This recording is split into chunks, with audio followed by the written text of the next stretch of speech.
In one forest, an old oak and a young birch grew next to each other.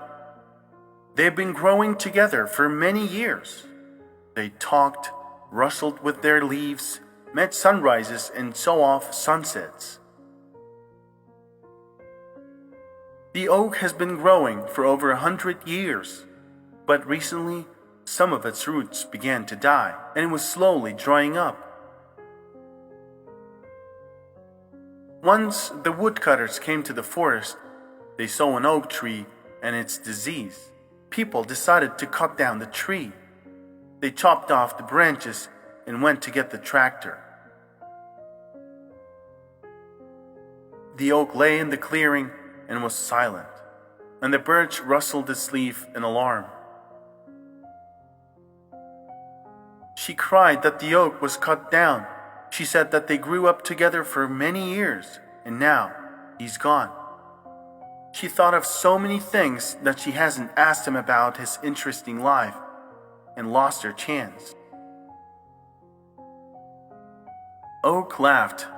He thought for a second and said, "I grew up here for many decades, but here you are asking me to tell you about my life? And I don't know what to tell you. Every day was like the previous one. The sun rose in the east, set in the west. Night was followed by day, summer by autumn. I covered myself and shed my leaves, and so all my life."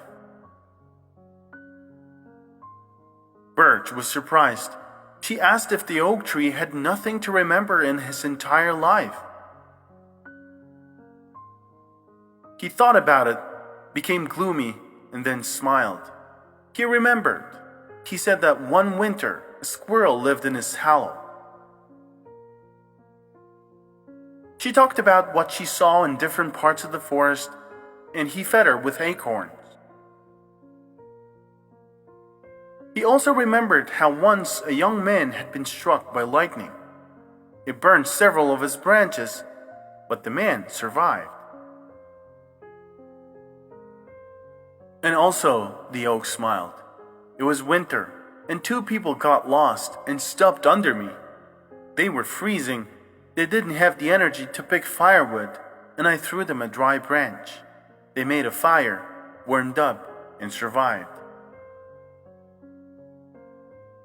Birch asked if he was scared of death. Oak thought about it and said no.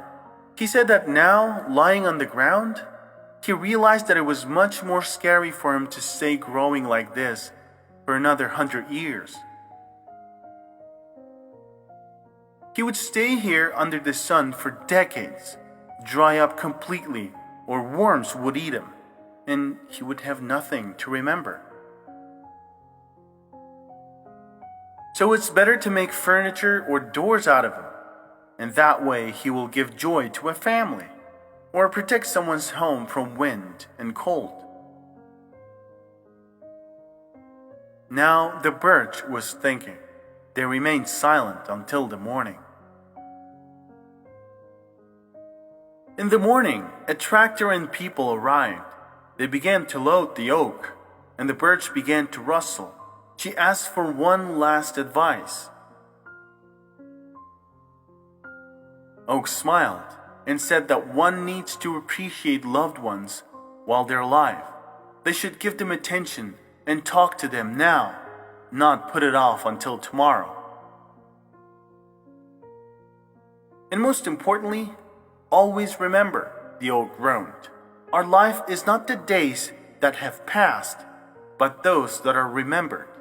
I, as an oak, have existed on this earth for 100 years and lived only 3 days.